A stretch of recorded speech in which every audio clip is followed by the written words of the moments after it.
Hi, welcome to NDE TV. I'm Peggy Robinson. Today's guest is Krishnanand, and he's had two near-death experiences. And I'll let you start with that. Introduce yourself how you like, and um, take the floor. Well, thank you for inviting me, Peggy. It's great to be here, and I love sharing these enlightening, hopefully inspiring stories with people. If you're going to suffer and go through some terrific things that are blessings and curses, why not try to use them to inspire people? Otherwise, you're suffering for no reason. And I have a personal axiom. There's only one thing worse than suffering, that's suffering for no reason. And so we can always try to use some of the troubles that we've been through to try to hopefully inspire and motivate people. That's where I get my inspiration, motivation. I see people doing things. I'm like, you know what? If they can do it, I can do it. So anyway, thanks for inviting me. Would you like me to begin with the NDE story? Sure. So it's interesting that you do your homework because you know two of them. So the first one, when I was born a nuchal baby. And so that's what they call the blue baby. My umbilical cord was around my neck, and I was basically born dead, and I was revived at that moment. So as a matter of fact, that's why the time of my birth is not exactly known, because they were all kind of frantic trying to bring me back to life. And so I did not ever really connect this until I started to learn about NDE much later in my life, obviously. And suddenly I was like, oh my God, I had these NDE symptoms and side effects since birth. So this explains a lot. So when I was 2 and 3 years old, I was, you could say, having past life regression experiences. I was confused a little bit I look at my mom and dad and my family, and I'd say, you're not my mom and dad. I don't know who my mom and dad is, but you're not them, because the lines between my existences were kind of blurred, and I could not really tell the difference between them. And I also had some very strong intuitions. So for example, I would think to myself at 3 years old, I would think, well, you better not talk about this because people think you're crazy. And you know what they do to crazy people? I'm like, wait a minute, you're 3 years old. What do you know about crazy? How do you know what people do with crazy people? You're 3. How do you know this? And so I'm having this inner dialogue going on at such a young age. Now, it's pretty standard with the studies of NDE that it stabilizes, even for the very severe ones, around 7 years. It takes a little while. Sure enough, by 7 years old, I was pretty much kind of a normal kid in many ways. But I was always fascinated by the occult, by spiritual, by mystical, when I went to the library when I was a kid, my mom would take me all the time. So I was a prolific reader when I was right away. And I wanted ghost stories. I wanted nothing but strange. And every time I read these books for kids, I was like, I'd be all excited about it. And then I'd read the story. And it was like, it was like the Scooby-Doo thing. Mr. Smithers, there's something. And I'm like, that's no good. I was always looking for something more mysterious, something deeper, something to really challenge and defy, the practical world. So that was kind of the first one. And again, now looking back and learning and studying NDE for the last several years and becoming a scholar of the subject myself, I now see that I had the NDE circumstances, consequences, side effects, etc., from a very young age. Now, whether you could say intuitive, psychic, I don't really like that term too much, capacity and ability was activated by that NDE or not, I don't know. I know that I was intuitive at a very young age. And I don't mean intuitive, again, I'm not fond of psychic premonition kind of things. I just always have had this capacity to be able to meet people and know a lot about them.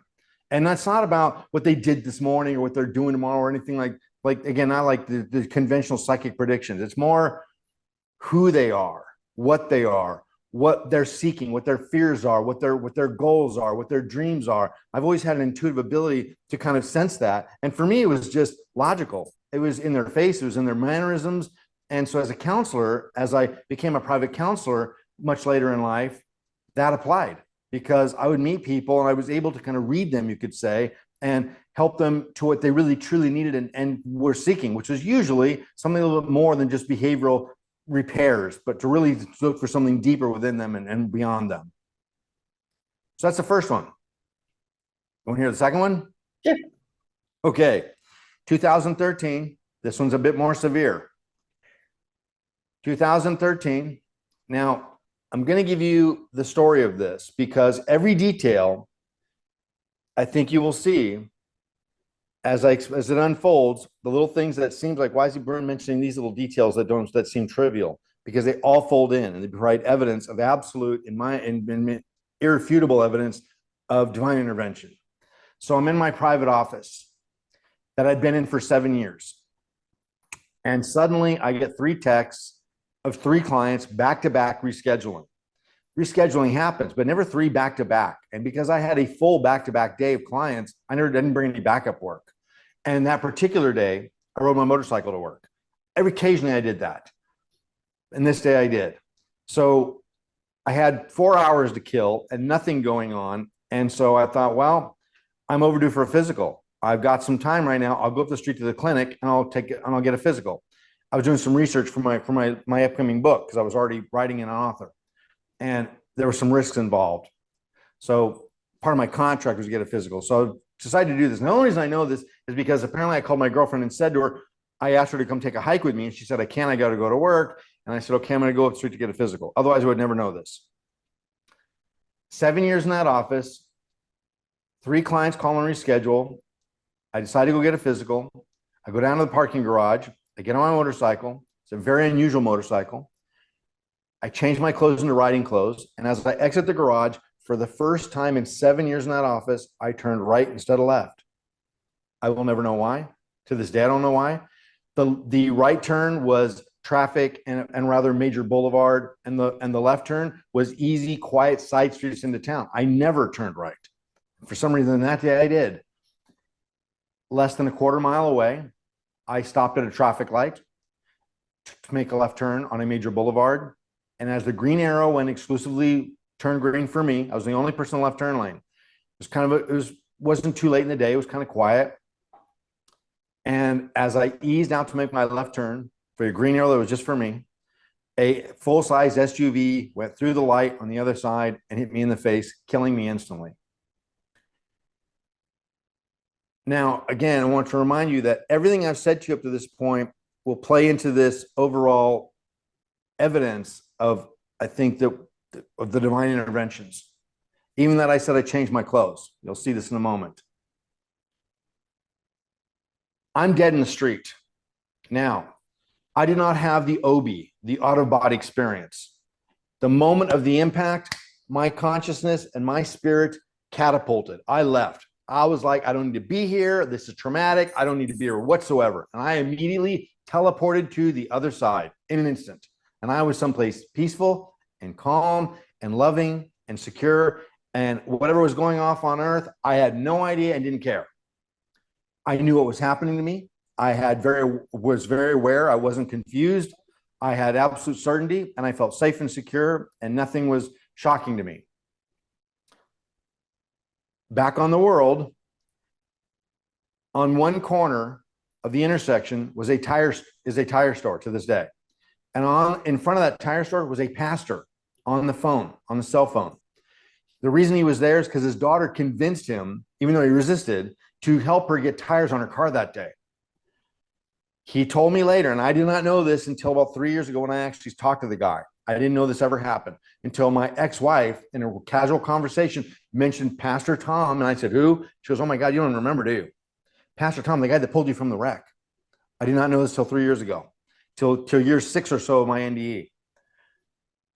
He was the first man on the scene. He pulled my body from underneath the carriage of the car that was burning me and scalding me. I was bleeding from my nose, my eyes, my mouth, and my ears, and I was dead, and he began reading me my last rites. Our Father who art in heaven. And he figured God put him at that time, at that place for a reason. And he was doing all he could to fulfill his purpose. On the other corner is a Jack in the Box restaurant. In the front of the drive-through line were 2 paramedics getting lunch. Had they wanted tacos instead of burgers that day, I would not be here. Had they been in the back of that line, behind anyone, I would not be here. They were in the front of the line, saw the accident as it occurred, and were on the scene in seconds, bringing my body back to life. Behind the Jack in the Box is a DMV.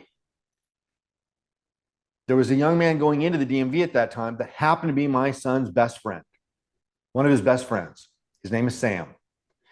Even though he does not live in that area, he is never in that area, but he had a rare need to be at DMV at that day on that exact time. And this is how my family was alerted to the accident, because my phone, my ID was tossed in the crowd, crashed, gone. He phoned my son, who was at work at In-N-Out Burger, thinking about Dodger scores and his firefighting career. And his friend said, Brandon, your dad's been in an accident. Pardon me. The things that are the most emotional for me are not my trauma. It's when it causes fear or heartache for other people that I love. That's what it's hard for me to explain without getting worked up. I don't want to be a source of pain. And he said, how do you know it's my dad? And he goes, it's his bike. No one has a bike like that. It's a very unusual motor scooter. That's my family was alerted to go to the hospital. Now, when I said that I changed my clothes, I have a collection of t-shirts from places I've been to around the world, and from Stonehenge to CERN in Switzerland, and concerts, legendary concerts I've been to. So my little memento kind of been there, done that, got the t-shirt kind of thing. The t-shirt that I grabbed that particular day, out of the dozens that I have, was from the Museum of Death. It's a place in Hollywood. It's really fun. It's really kind of wild and dark and creepy and cool. And I kind of like that kind of stuff. And that's the particular shirt that I happened to grab that day. Now, I don't have it in front of me. I don't have it with me. Or I'd show it to you, because I have that shirt to this day. It's sheared in half because the paramedics had to shear it off of me to revive me. And I kept the shirt. They put it in a bag. When they found my belongings, they put it in a bag, and it went with me, and I still have it. They put me in an ambulance and took me to ICU. If the hospital had been any farther away, I would not be here. If it was this accident would happen at my house, just a couple miles east of this from my office, I would not be here. There is just a collection of many miracles taking place here that are intervening. And of course, there's a part of me that wondered, hey, God, since you're doing all this stuff to make all these things happen, paramedic on one corner, pastor on the other corner, my t-shirt, and turning right to the left, how about just have the bike, how about just have the truck miss me and not hit me in the first place? I was in a coma, a stage 3 Glasgow. If you Google that, you will learn that a stage 3 Glasgow coma is synonymous with death. Literally, EMT, emergency medical people, when you're in a stage 3 Glasgow, they simply shrug their shoulders and say, it's up to God now. There's nothing they can do.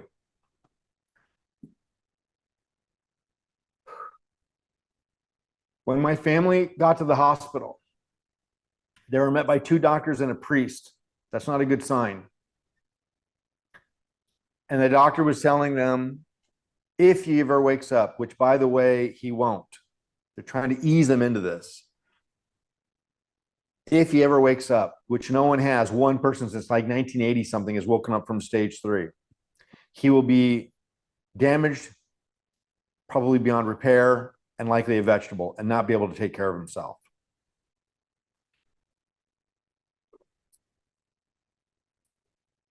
My girlfriend went into absolute denial and said, oh, okay, so he'll be okay. We'll take him home soon. And her daughter looked at her and said, did you not just hear what the doctor said? She said, yeah, we'll take him home soon. I woke up 9 days later on my birthday. It gets hard to deny with this collection of things that are documented. We got the paperwork of all these things in the police report and the accident report, et cetera. It becomes hard to deny the involvement of a divine essence. There's just too many. It becomes irrefutable. I woke up on my birthday of all days. I have 2 photos of me in the hospital. Well, there's a couple after, when I was there for about 2 months. The first one, and I don't know how anybody got it, is me with a respirator on my face and scars and lacerations and my face full of blood and bashed in, and it's terrible and it's horrifying. And I got a tube down my throat.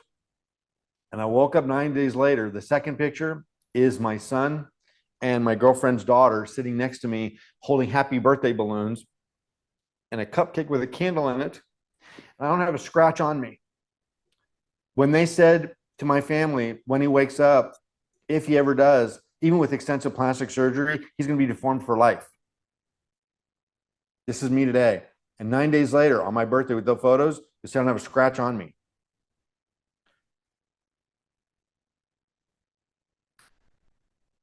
As I woke in the hospital, I did not know who I was. I did not know how to talk. I did not know how to walk. I did not know anything. I'm not saying I had amnesia. I'm saying it was like my identity was deleted. Who I was and what I was completely annihilated. So I had to relearn how to talk and how to walk. And I started with physical therapy and doing these things right away in the hospital. Now that's the material side of these things. Here's a little bit more of the spiritual. When I woke up and I'm struggling to think and I'm trying to form words, and I was asked by some hospital administrator and nurse, do you know who this is? In a very condescending way. And it was offensive to me. I didn't know anything was going on, but I don't know why I felt that was really condescending. And I was like, I don't want to give her the satisfaction of treating me like a child. And I said, sure, she's the queen,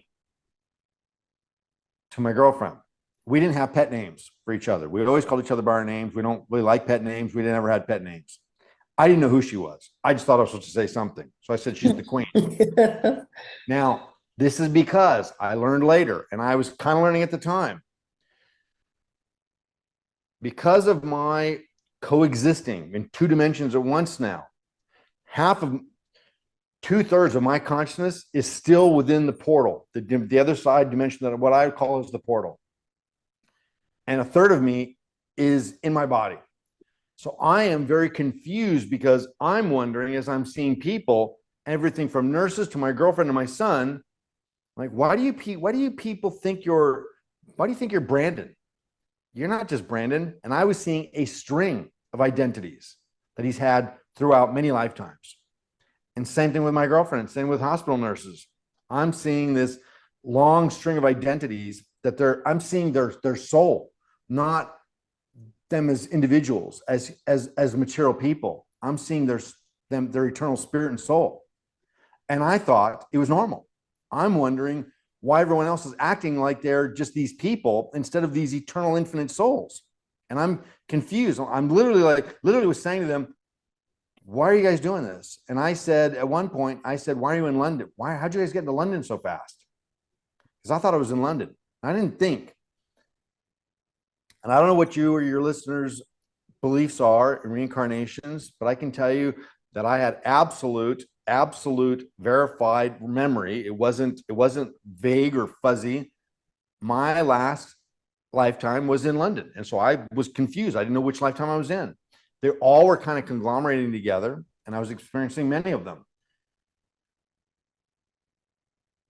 So the NDE phenomena that I was having, which, by the way, at this time, I never even heard the term NDE. I may have heard of it because being involved with mysticism and spirituality since I was a youth, since I was a kid, but I didn't know what it was. And I'm coexisting in two dimensions.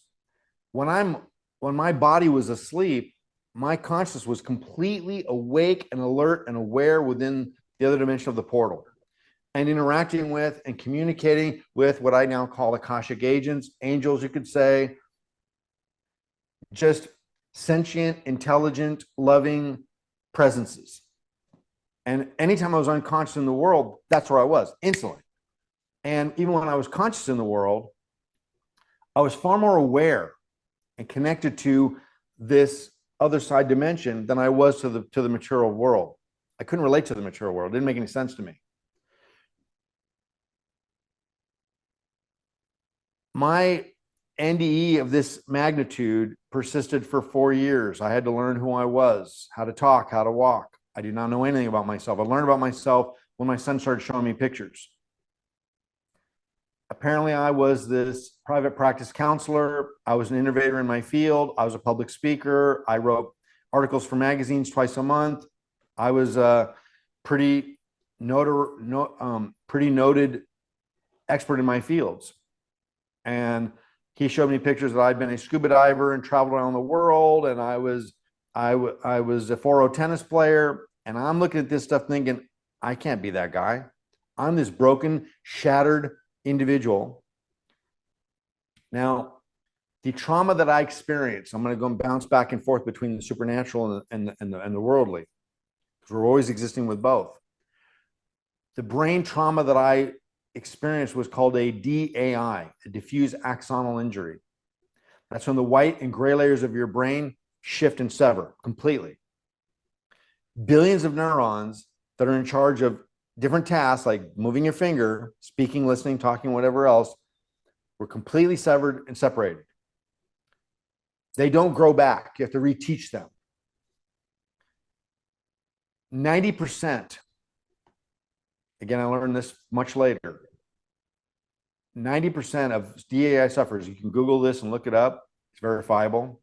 90% of DAI sufferers never regain consciousness.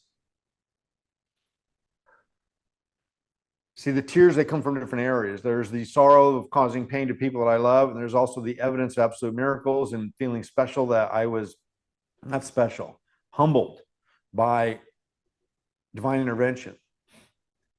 Of the 10% that do, they're either institutionalized or dead within 4 years by suicide, because it's so traumatic. You just lose your bearings.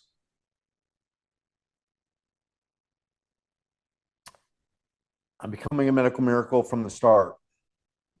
The chief of brain neurology heard about my case at UCLA, chief of brain neurology at UCLA, heard about my case and invited me to see him. And I'm thinking he's going to give me some magic pill and help me solve this trauma that I'm experiencing. And he keeps asking me as he's interviewing me. I mean, this is a big guy. I mean, this is pretty important, chief of brain neurology at UCLA Medical Center. And I don't know what's going on. I'm struggling just to function. And he keeps asking me, when was your accident? And I finally said, why do you keep asking me that? And he says, because I'm looking at your fMRI, and I don't know how you're sitting up and talking to me. It's been 6 months. And I don't know how you're sitting. I don't even know how you're sitting upright. I'm looking at your fMRI, your brain scan right now. And I do not know how you're doing this. What are you doing? And I said, man, I'm just trying to survive. They asked to study me. They were doing DAI research at the medical center at that time. They'd been doing it for a year or so. It was a big project. And that's how they heard of me, I guess. They studied me for a couple of days.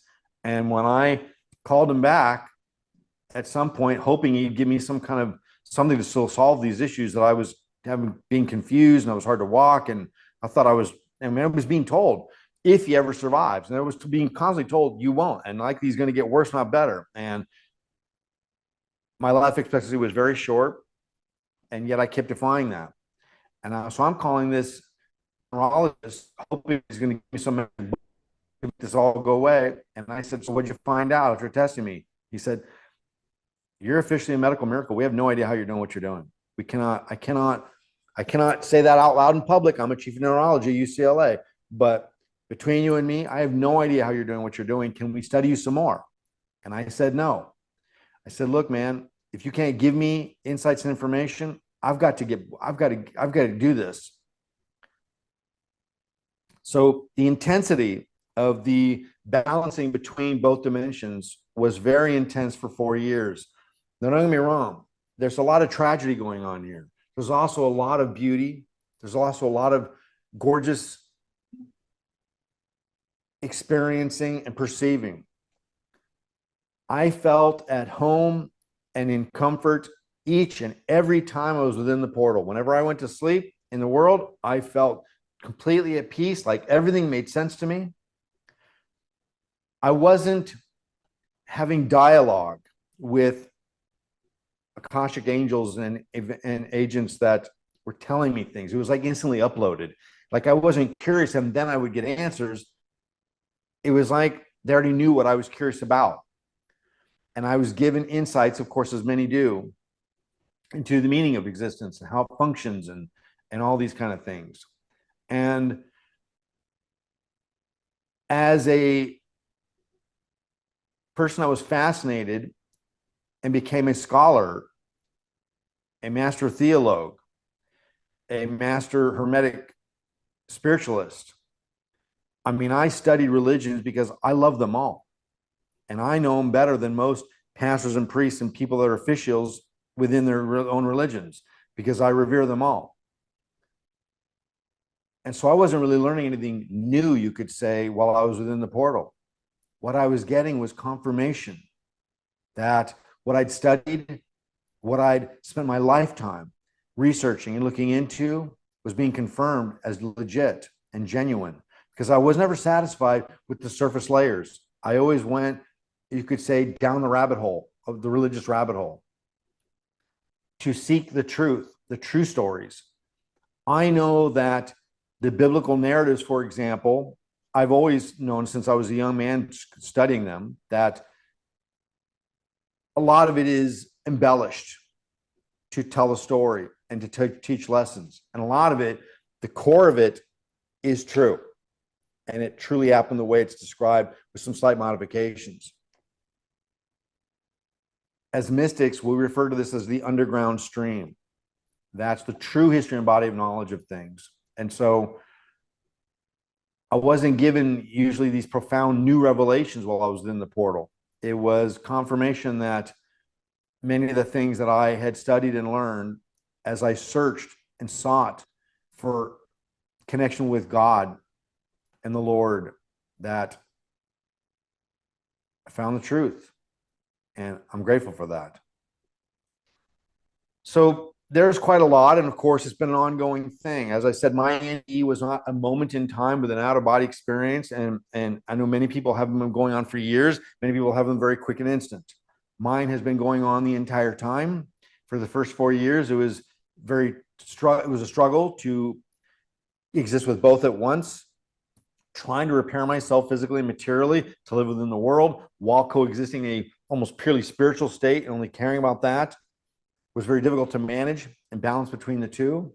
And around the 4th year, my memory was pretty well starting to restore, which was great, which I was grateful for. And my identity was restoring. It's a combination of brain trauma and you could say death trauma.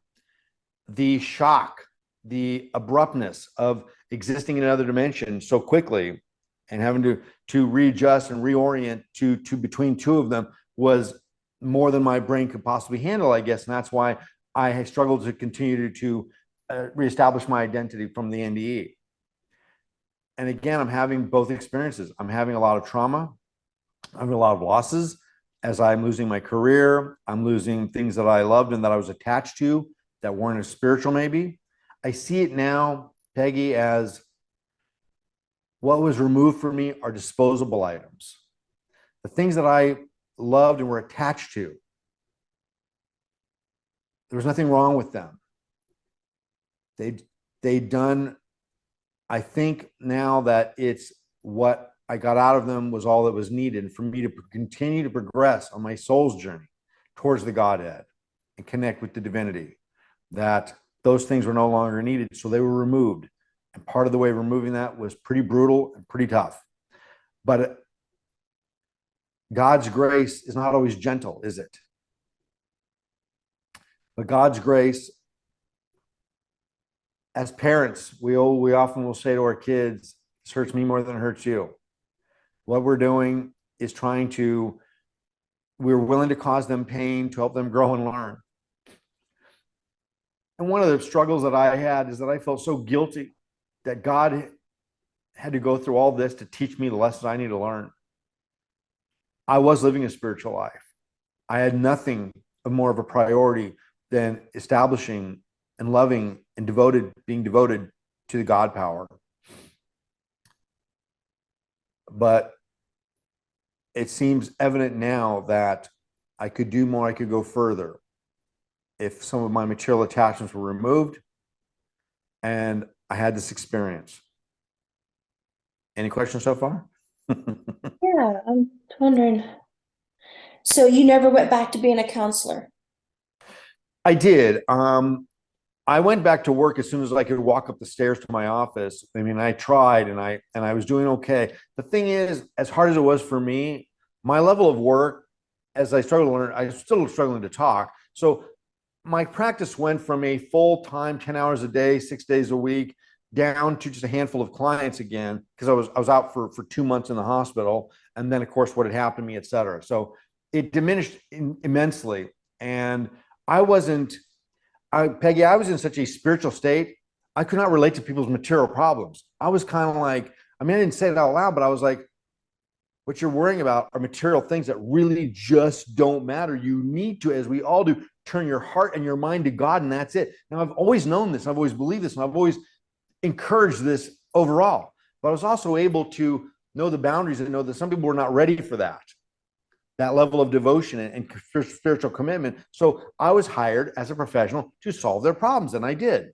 And so, but during this in between blurry lines, levels of dimensions of reality, I was having a very hard time separating them and having the patience and understanding and tolerance and with people's material desires and material issues, instead of I just wanted to shake them and say, no, no, no, turn your mind to God. That's it. That's all you need to do. It literally will. I know it sounds corny and cliche, but it'll literally solve all your problems. You just surrender all of your sorrows to the God power. Just surrender all of them, all of that. Just surrender it from your heart, and it will, and they'll still be there, but you won't care so much. You'll still have your problems. You just won't care so much. And are we allowed to say that as counselors? You know what I mean? To throw our religious stuff in our clients' faces when we know that's what we want to say. Yeah. Yeah. And, and it's, and I was again, I was always, many of my clients came to me for spiritual counseling and guidance already. And I've been like that for years. And so, but some of them, but I was a full practice, I'm trying to have a career and be successful and help people in any way that I could. So I didn't turn anybody away. So many of my clients knew that about me, that I was a mystic and spiritual, and that I would help them with all those things. But also a lot of people in the community just saw me as a practical counselor that solved things like weight issues and addiction and pathologies and behavioral things. It's like and traumas, all that. So they didn't know me that way. And so I was always able to keep them kind of separate.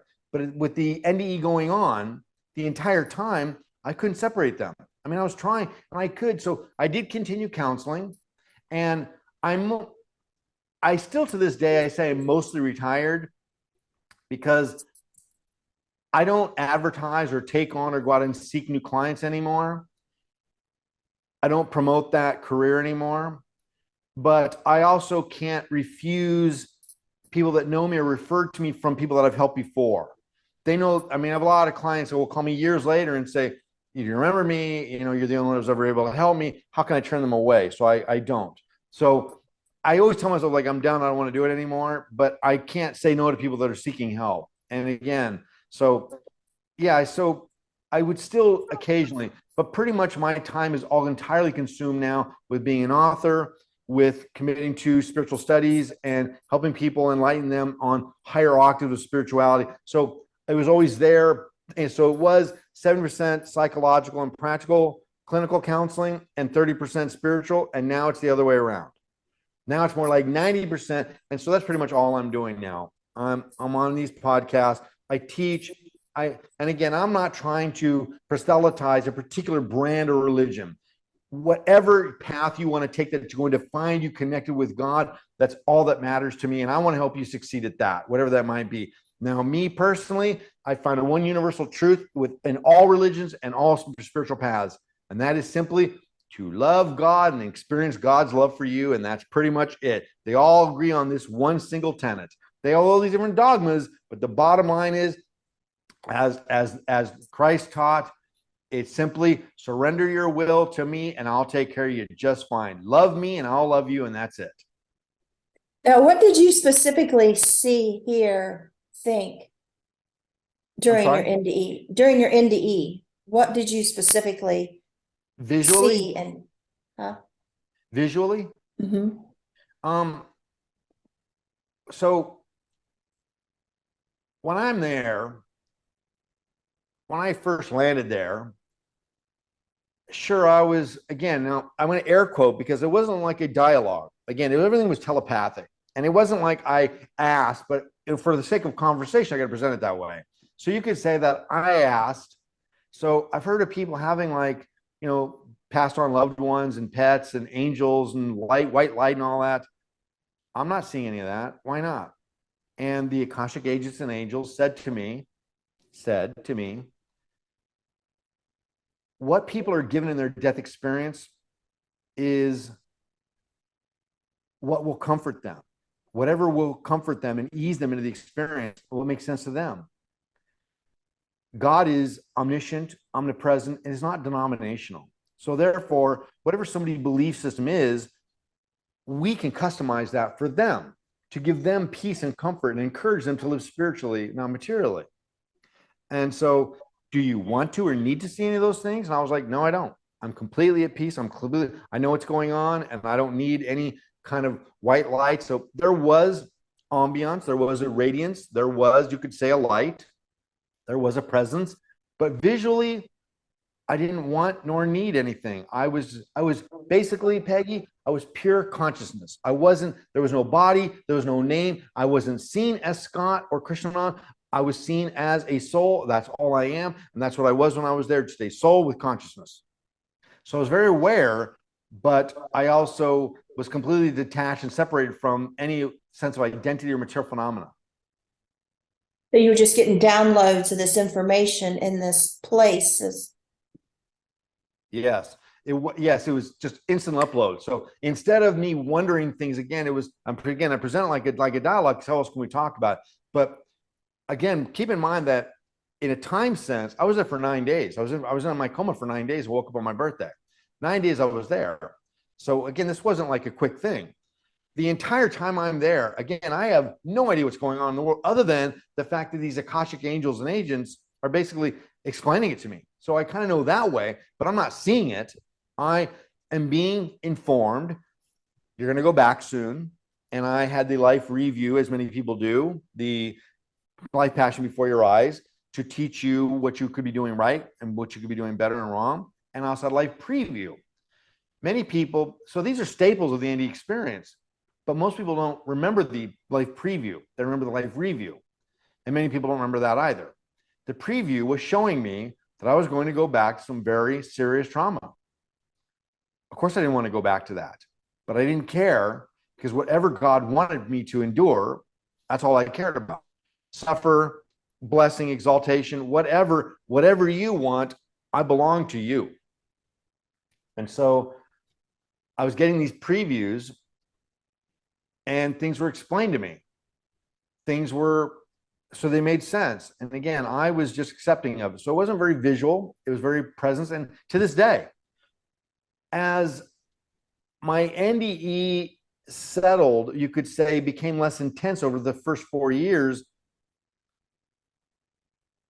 it's not as if the connection was severed at all. It's just that as I stabilized, I got used to it, you could say. I got more acclimated. And so I've been able to more at will. So instead of just them contacting me, I'm at will able to connect with and live within that space, you could say. And to this day, and then around year 6 and 7, especially year 7, as you truly stabilize, then it was a night and day difference. Then I wasn't walking around like in a celestial fog in the portal while trying to live in the material world. They were synthesized. They were just fine. There wasn't any trouble between the two of them. And so again, at will, I consciously and am fully aware and always perceiving you could say, other side, the portal, as I call it, and the presence of celestial beings. And yet I can also just be in the kitchen, washing the dishes, making my lunch and doing some work. The difference is my work is now completely dedicated, and as many NDEers will experience, I resisted the calling to document this for a long, long time. What I was going through was traumatic. It was difficult. It wasn't all peaceful and loving. I mean, overall it was, the spiritual level was, but my material life was hard. I was suffering bad. And so the few times in the beginning when I started to write these things down, thinking like, well, I mean, obviously I got to document this. I'm a writer. I'm a mystic. I'm a spiritualist. I got to document this. And I wouldn't follow through because it was just too painful to relive. That was not what I thought. I now see, Peggy, that when I got the message, stop your other work, stop that other book you're writing and write your NDE memoir. And so I did. Again, I don't question when I feel I'm being directed by Akashic agents and angels. I just do what they say. I don't say why, but I already got this other book going on. I've been working on it for 2 years. I just do. And so as I began to write this fully, take the old things that I'd already written and start to write the new stuff, I realized that it wasn't just because I wasn't ready. It's because the story wasn't done. One of the last chapters of the book is called Full Circle. Because in that chapter, what's being described is what the readers experienced through this series of events is my ongoing interaction and relationship with the other side, as well as the traumas and changes and shifts and paradigm shifts in my material life. It's a very wide spectrum, beautiful, and also tragic story.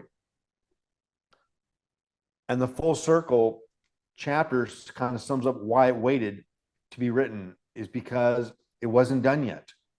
My NDE was still occurring in a very intense way up until recently. And so I wasn't supposed to write it yet because it wouldn't have been done. You can't write a story until it has an ending. Now, obviously, life doesn't end. You continue going and eternally you exist. And so, but the story of my NDE account itself came full circle. The relationships, the severing, the demolition of my prior life as Scott, as I started to instead to live as Krishnanand, my soul's name, it came full circle. And so now this story, this book that tells the story is complete. Again, that doesn't mean the final chapter is called prophecy. Now, it's not about prophecy for the world and humanity. I'm not Nostradamus, and I don't even buy into that. The guy was kind of a fraud, a little bit. But prophecy is simply my account of what I'm being revealed in my life preview that is ongoing from time to time, and what's next. That was like my little code with the Akashic agents, angels, that again, when they said, don't write that book, write this one, that became what's next. When I was told to leave Southern California and move to Washington, that became what's next. Again, whatever I felt they directed me to do, I just said, okay. I didn't know what or why or what was going to happen. I didn't know if I was going to go find wealth and fame and fortune, or see peace and happiness, or complete poverty and go live in a trailer park. I had no idea. It simply was what's next, and I did that. And so when my spirit and my conscious completely became at rest within my physical incarnation is when I was, you could say, authorized to tell the story. And that became the prophecy. Again, the story is not complete because our lives are ongoing. The prophecy describes what is supposed to come from this book and from this project. And I was authorized, you could say, even directed to share that, to see if it comes true. And we're going to find out. So I am taking a big, bold leap by saying in this final chapter, these are the things the Akashic agents and angels and what my experience is telling me is should unfold. And so far, what I prophesy, what's been described in there is happening. Now I point out, and I think this is very important, I'm not psychic. I fully accept that those things occur, and I have some of that myself. I don't work with those things. They're not spiritual for me. They're part of the material phenomenon, not spiritual. The only spiritual phenomenon is God herself, nothing else. And so the point of sharing these intuitive visions is not to encourage people to delve into psychic phenomena. It's to encourage them to see it for what it truly is. That's like predicting the weather. It's part of the world. Your heart and your mind truly belongs and needs to be absorbed in God, not in psychic phenomena at all. It has no more relevancy than anything else you're doing in your life. Again, I watch the weather report because I want to know what should wear that day, right? If I'm doing any kind of intuitive work, it's simply because I'm trying to prepare to proceed properly. This book is a big project. The services that I offer are big projects. I want God's endorsement. I don't want to do anything that God doesn't want me to do. So I want to make sure that what I'm doing is in line with God's will, not mine. And I want to make sure that I'm doing it properly. So God may say to me, or Akashic angels may say to me, move to Washington like they did, but it's up to me to figure out how and do it safely and smart. And so same with this book. Do this, okay, but it's up to me to figure out how to fulfill that purpose and fulfill that mission. So these prophecies, etc., are really, the whole theme of the book is really to encourage people to not get lost in the concepts of supernatural and psychic things. Those are profound, but what they really happen for, and my whole series, from the pastor on the corner to paramedics on the other one, all those series of miracles are simply there to remind all of us these things don't matter. All that matters is that you love God, and God's giving you evidence all the time that God is present. Now, I look forward to, and I have one coming up, trying to arrange a discussion, a podcast with some atheists. And I'm looking forward to it, not to debate. They seem respectful. They seem intellectual. I've had tremendous conversations with atheists, because for me, I'm mystified how they do not see the evidence of God in everything. I mean, Would love to do that. I can't not see. I don't know how they can miss it. And when we have these discussions, I point out some of the obvious things. I mean, and when I tell them my story, they're trying to, well, I mean, that is pretty miraculous. No, you don't get to say that. You get to turn in your atheist card if you say, I don't understand that. That's amazing. No, you don't get to say that. For you, it's all coincidence. For you, it's all luck. And even the word luck, even luck has a spiritual connotation to it. You can't say luck. Luck is an unexplainable event. And so I look forward to it. So the purpose of my story and all the miracles that are documented for it, I don't feel that I'm special at all. I think I was willing. And I think the God power said, you know what, this guy's willing and he's really resilient and he'll tell a good story. And so, again, why not just a pastor on the corner or a paramedic on the corner? Why all of them at once? Why so many? Why wake up on my birthday? Why a 9-day coma, which is numerologically very mystical? Why that t-shirt?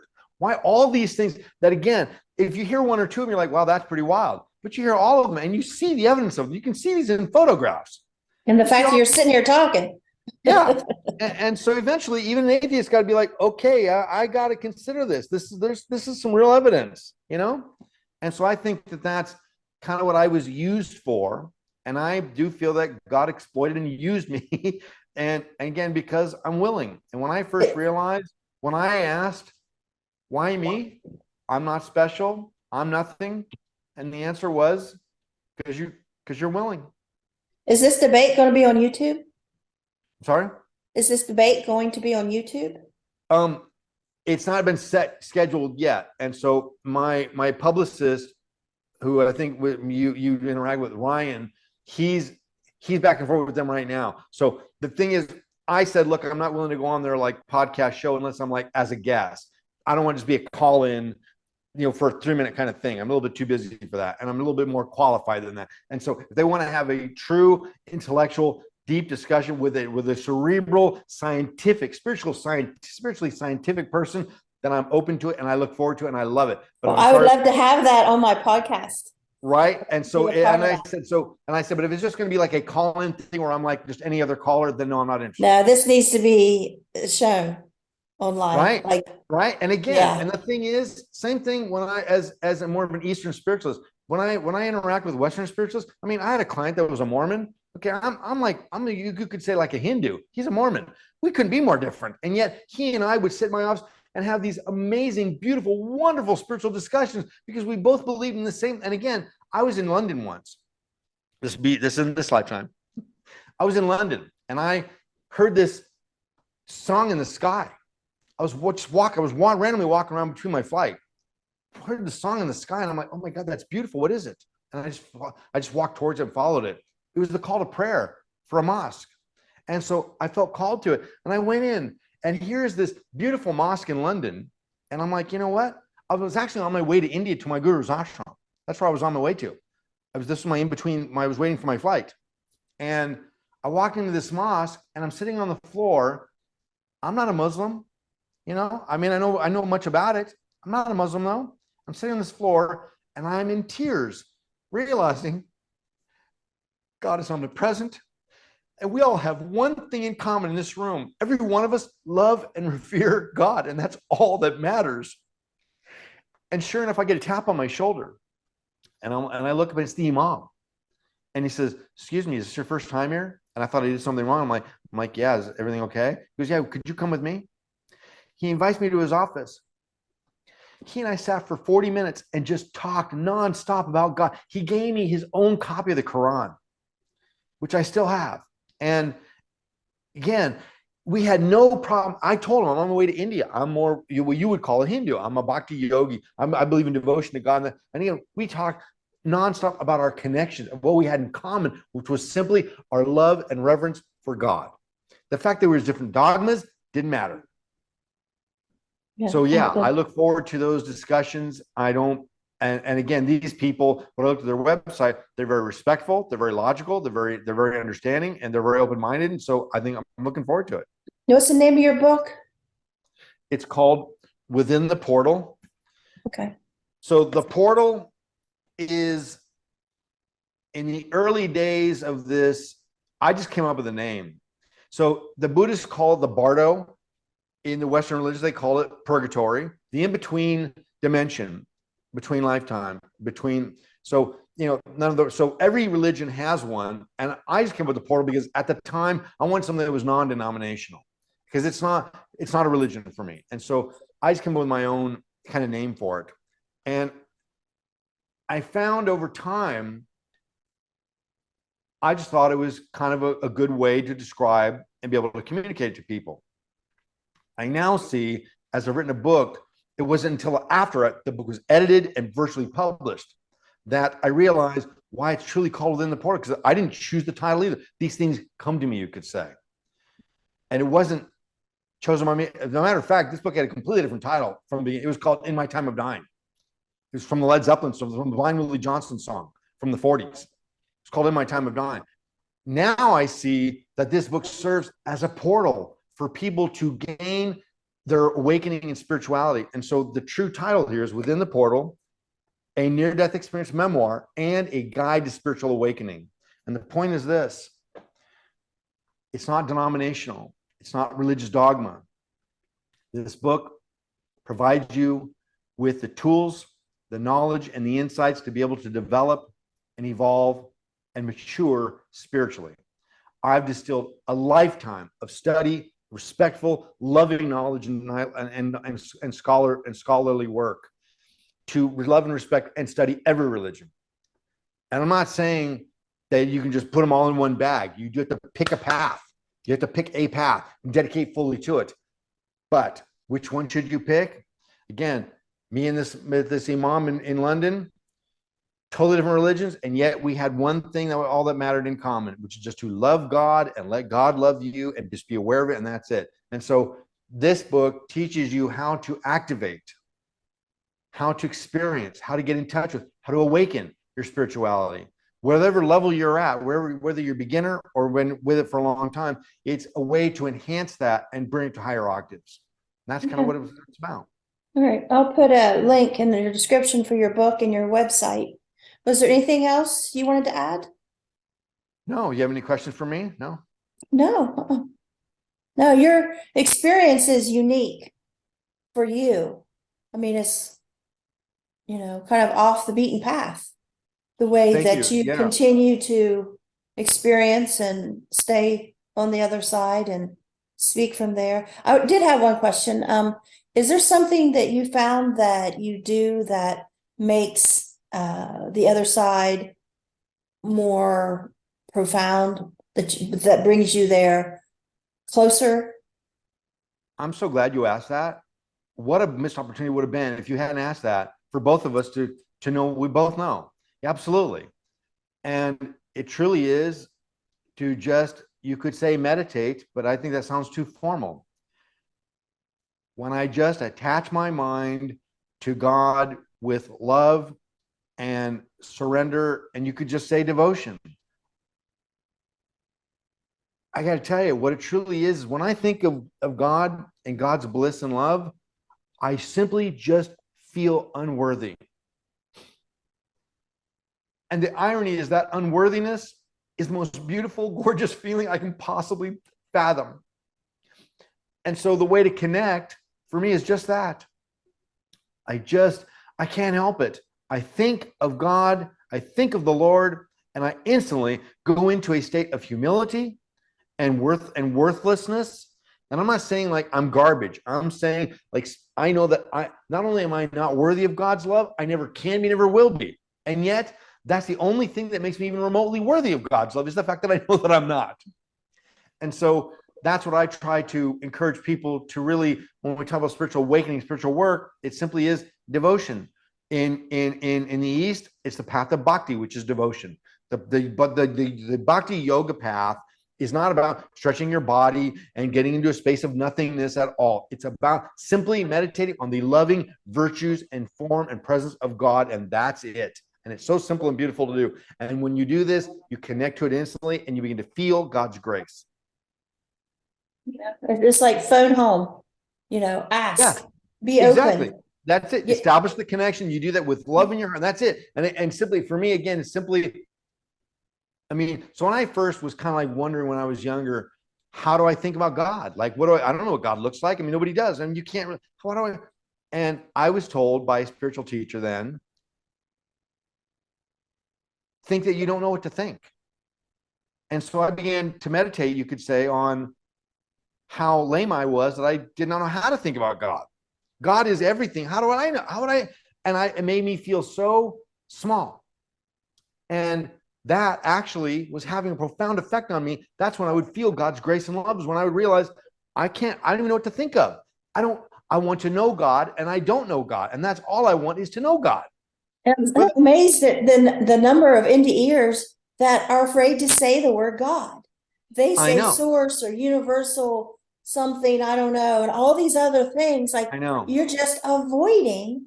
Like, what's the fear of putting that name on it? Why are those names okay? Well, I'll tell you what that is. And I go into this in the book somewhat too, because the organized religions have unfortunately stigmatized many of our terms. So the word God, and I agree. I mean, unfortunately, organized religions have put negative stigmas. And so smart, true spiritual seekers, they hear these words and these labels, and they're associated with all these other things. I mean, let's face it, a lot of the Catholic and Christian religion, for me as a mystic, is associated with the persecutions that they participated in the 1500s. That's horrible. It's brutal. So they're more than that, but that's partly where my mind goes. So I agree with you. I think that as I matured, I used to also say the cosmos, the universe, the love, whatever. I used to have all those pseudonyms too. Now for me, it's a God is a 3-letter word. It's just easy. It's simple. And I know what it means to me. And again, I may say the Lord, I may say Krishna, I may say Muhammad, I may say Christ. I may use a lot of different ones. Their bottom line is they're all the same essence, going by many different names and many different presences. Whether it's the burning bush or the pillar of fire, it's still the same God. So what is it? And again, whether you're in a mosque or whether you're in a temple, no matter where you're at, it's the same God loving all of us at once. Yeah. And I sometimes I'll ask them, like, when I hear them avoiding the word God, I have to ask. So, for example, if they say, then they told me it was my time, or they said to do this, or who's they? Yeah. Yeah. You know, in Western mysticism, the tetragrammaton, that's the Greek word for, that is the label for the code for the name of God. Yod-Heh-Vah-Heh, Yehovah. So that's not just a name, the name of God, that's a name of God. And again, that represents a certain essence and power and a certain version, you could say. But again, God can take any form he wants. You don't think that people in India who are Hindus have near-death experiences? Do you think they see Jesus? No, they see Vishnu, they see Krishna, they see Shiva.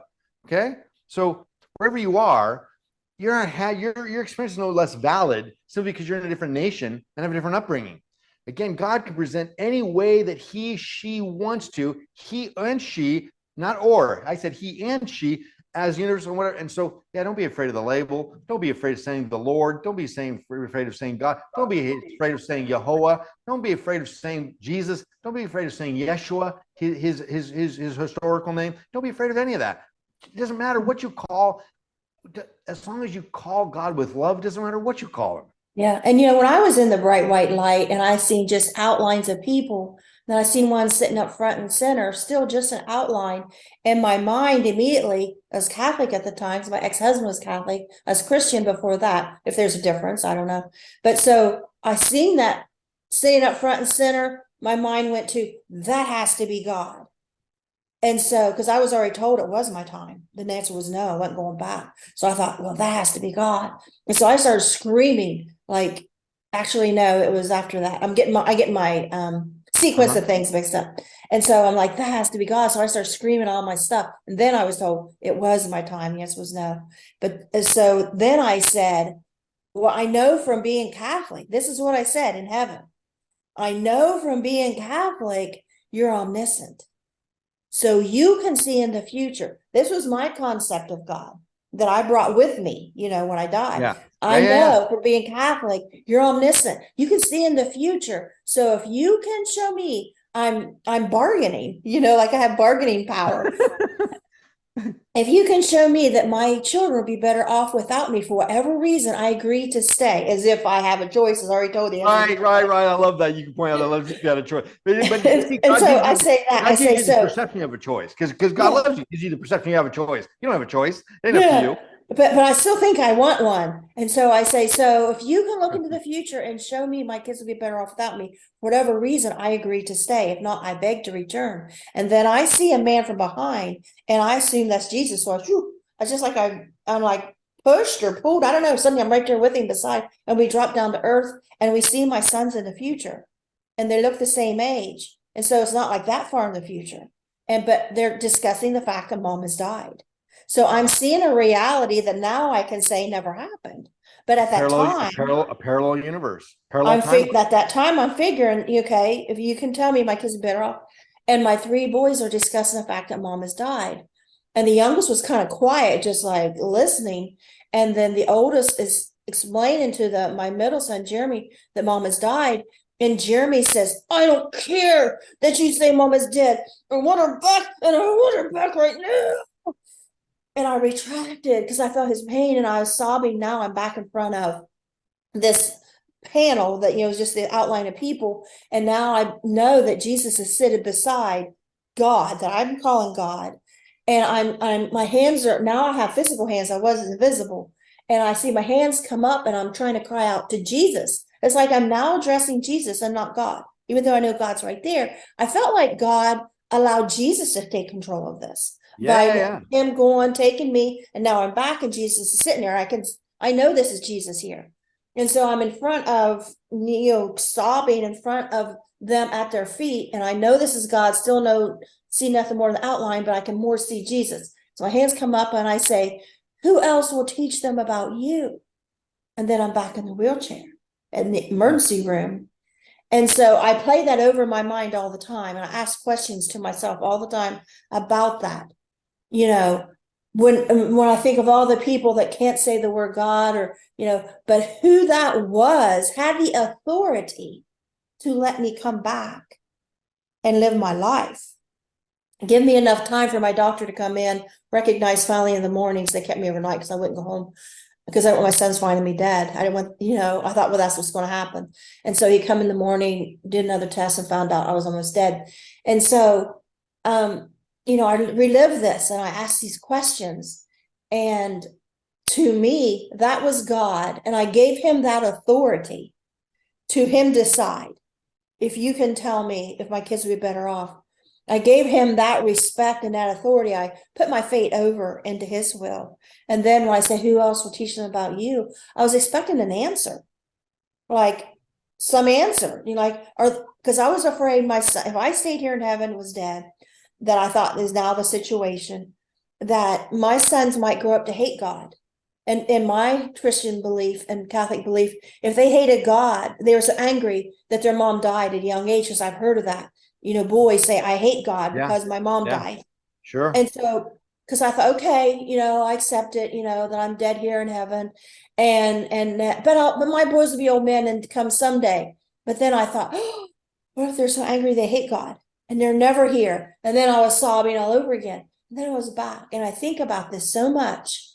And then for the ones that say there isn't God, it's like, who gave you the right to come back? Yeah. Who gave you the right to remember this experience and be sitting here? Tell me about this experience. Well, Who is that? and if I may elaborate on two things that you pointed out. One is that as you see Jesus right there, and you say you can't really like see God himself. And so this is because Jesus, as you know, is the personified form of God. And so the whole reason his only begotten son manifests is because so now we can have an intimate, someone we can witness and see and connect with. We can't connect to a burning bush or a pillar of fire, but Jesus is personified. And now we can have an intimate connection with something that we can relate to. And so the other thing is, as you mentioned, this life preview where you were seeing your children anguishing over your death, and you thought that's going to be really bad. That's not going to be a good thing at all. That's not going to help their faith. Mm-hmm. And so I want to comment on that. When I said I had a life preview, I didn't just have one, but I also saw multiple dimensions, multiple timelines. I saw ones where I was coming back and I never got better. Saw timelines where I came back and my girlfriend and I stayed together forever and walked off into the sunset. Ones where we stayed together, we were not happy. Ones where we split up and went apart. So I saw multiple timelines in my life preview. And it was basically because the Lord was showing me, here's your options. Choose how you want to live. So none of these are predetermined destinies. You can choose with your free will what you want to live, what you want to dedicate your life to. And so again, as I'm connecting with the Akashic space and the previews, etc., I'm trying to, again, I'm not trying to, I don't know, just get a premonition or some type of forecast. I want to know how to proceed. What should I do to serve God and serve the Lord in the best way that I can? As I'm sure you're doing with your podcast, you're trying to dedicate your experience and your life experience to something that serves a divine purpose. In our own stupid human way, we're trying to dedicate our experience in our life. We figure it has to happen for a reason, and so therefore, why not try to help enlighten and illuminate other people, right? So I'm glad you brought that up, because again, that multiple timeline, my life review was of multiple timelines and existences, and my life preview was the same. And many of them were absolutely horrifying. And I was like, I don't want to go back to those. And it was, you have free will. When you return, if you choose to live spiritually, you'll have spiritual results. If you choose to live materially, you'll have material results, which you've had before. Do you really want those? No, they don't go anywhere. And so that's what we get.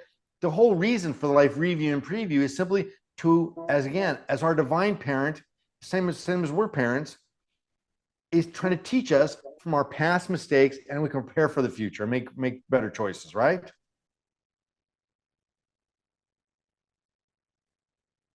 Yeah.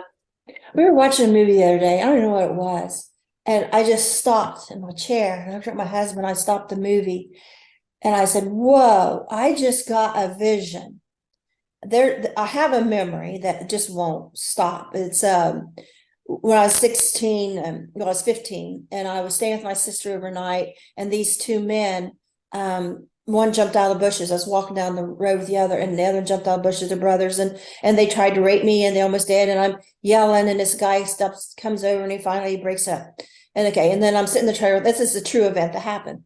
And it replays, and and I left angry. Like, I want to go back and I want to change something. I want to call the police. I want to get them in jail, all these things. But when I was watching this movie, I think this movie kind of showed something bad that happened, but then it kind of changed the ending. I don't know. It was weird. We won't talk about that. But when I watched it, I was like, whoa, wait a minute. I stopped it.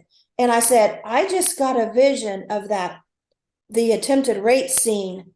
Only the thing was, instead of the guy that come over and stopped it, it was my husband walking through the field. And that's total fantasy. total fantasy. Was my husband was not there, okay?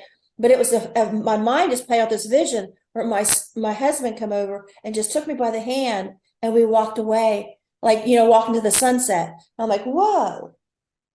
It was like something just happened to my mind. It's like healed me of that trauma that kept replaying, because it's like my imagination just popped in and created this universe where he was there and he walked off. And I'm like, I feel healed from that finally. And I'm like, I wonder if they could do this in counseling with people with PTSD. Let's create, as long as you know the difference between the truth and a lie, fantasy and reality, but let's create this fantasy that someone come in and picked you up and as a clinical hypnotherapist, a lot of times what I would do is people that were open to it, yes, I would do regression type experience. So I would relive the experience with a different ending.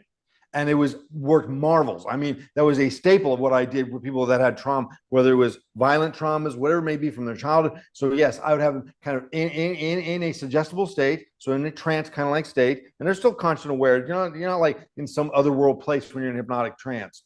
You're very aware of your surroundings too, and I make sure to keep it light enough. And so certainly, I would have them relive that with a different ending, and the healing was absolutely magical, transformative, absolutely. Yeah.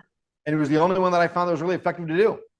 Yeah, it's just like your mind is with PTSD. It's like your mind's on this record player that stops at this traumatic event and leaves you with it. But this is like almost putting in another song. That's beautiful, right at that moment. And you don't have that trauma now. You have this, it's a fantasy, but it's a beautiful fantasy that I can visualize now. That's right. And you can say fantasy as kind of a negative connotation, but let's face it, reality is what you make it and how you perceive it. So it's going to be 100 degrees today where I'm at. Okay. I hate it.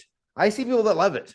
I think they're crazy. I don't understand. I can't fathom it. It doesn't, but then when it's 30 degrees out and 40 degrees out, I love it. I'm out there in shorts. I love that. Okay. So again, reality is very subjective. There's also an objective reality. And so therefore your traumas and the things that you wish and aspire for, well, then why not imagine them? Again, this is the power of visualization. When you visualize things with your heart, with your passions, well, then you can make them real. And sometimes you can't, sometimes you can't. But again, the bottom line is there's no harm in that imaginative fascination, that fantasy. No harm in that. You're not doing any harm. If it's not disrupting your ability to function in the world, then fantasize all you want. I do it. I use it all the time. I fantasize 2-3 times a day. Again, and it could be something as simple as what I'm going to have for, I'll tell you what I like to fantasize about. How the groceries magically appear. I hate going to the grocery store. That's a great fantasy. The grocery just magically, and all know the Amazon delivers and all that, but it's a pain in the ass. So if things just magically appear, like I don't want to make lunch. I just don't even want to be hungry. So, why not deep freezer?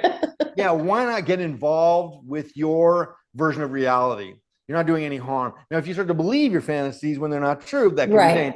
But overall, again, I can't tell you the therapeutic effect that I've had with clients over the years. So many people, and even when they weren't open to hypnotherapy, I'd simply walk them and say, look, close your eyes. Let's take a walk. Let's remember this ending with a different ending. It was absolutely cathartic, absolutely transformative. Yeah. And when I wrote my memoir, got to the ending, I thought, crap, I don't have what kind of ending is there? Because a memoir, I'm still alive. I mean, there's no beautiful aha moment. Like my mother never, a lot of the theme through this was my relationship with my mother. And so my mother isn't one of those people that on their deathbed or when they got older, I'm so sorry, and had this beautiful aha moment. No. That was not her. She was just as mean as ever, if not meaner. So I even called her towards the end of my book, because I want a good moment. I even called her and I said, Mom, did you ever love me? And what? And she goes, well, I never hated. I said, why did you hate? Because she couldn't say she loved me. I said, so why did you hate me then? Maybe she'll answer that. And she says, well, I didn't hate you. I said, well, why did this and this and that happen? It's because you ran away when you were 16. Yeah, but I ran away because you hated me. Right. I said, well, you knew my stepdad, her husband, was going to kill me. She knew that. She even told me he's going to kill you eventually. So how could you hold it against me for running away to go live with my dad? That's her hang up. I hate you because you ran away to live with your dad, and that embarrassed her. Even because the older kids did that, away. and I did it to her. So you're back. They never come back. So I was the one that could take the punishment for all of these insults to her by the other kids that ran away, and I ran away. And so now I'm like, all these decades have passed and you're still hating on me because of that. I said, so why did your husband, my stepfather, why did he hate me? Because he hated Black people. And when I was 16, ran away, a Black man kidnapped and raped me, and he hated Black people. So I would get knocked out cold because he hated Black people. It's like, none of this made sense. And I wanted to point out to her, this didn't make sense. And I wanted a conclusion. I wanted an aha moment. I wanted her. Yeah, sure. I didn't get Closure. that. You want closure. I didn't get that. Yeah. So I feel like I have a shitty ending. Well, and as you mentioned, like, I mean, that's again what I was saying about this book is I wasn't able to write it earlier because I thought now it has an ending. Now it has and again, your life continues, but it has to have some type of full circle conclusion. And otherwise, I mean, it's got to have. But that's books, though. That's not real life. We don't get that. So if I may ask you, so we're whatever today is Thursday. Yeah. The 14th or something. 15th, June 15th. How often? Yeah, I think you mentioned. So you want some kind of links or whatever, and I'll have Ryan send those things over to you. So you would send links. So. Oh yeah. Yeah. They sent them. Sorry. So if Ryan has already sent it, I'll make sure he follows up with you. When do you think it might be broadcast? Today. Oh, a few hours. Yeah, I'll send it to you the moment it's published. Because I just got another glitch from Amazon. So the print version is not for sale yet. It could be the end of the day. Okay.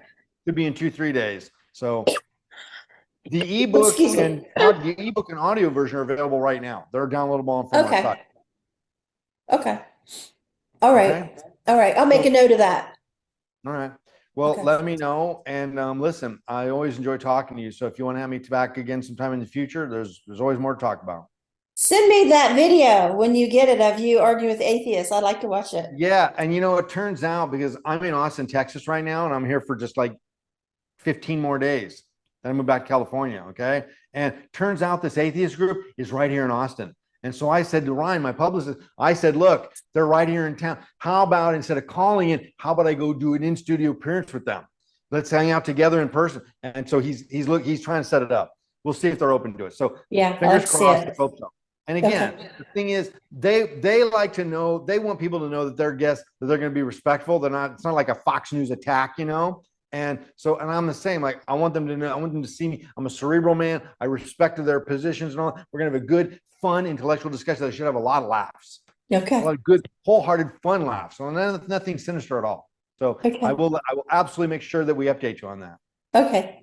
I'll put a link, and when you send it to me, I'll put a link to it in the description. Okay, cool. All right. That'd be great. All right. Bye. Let's hope it comes together. All right. Bye.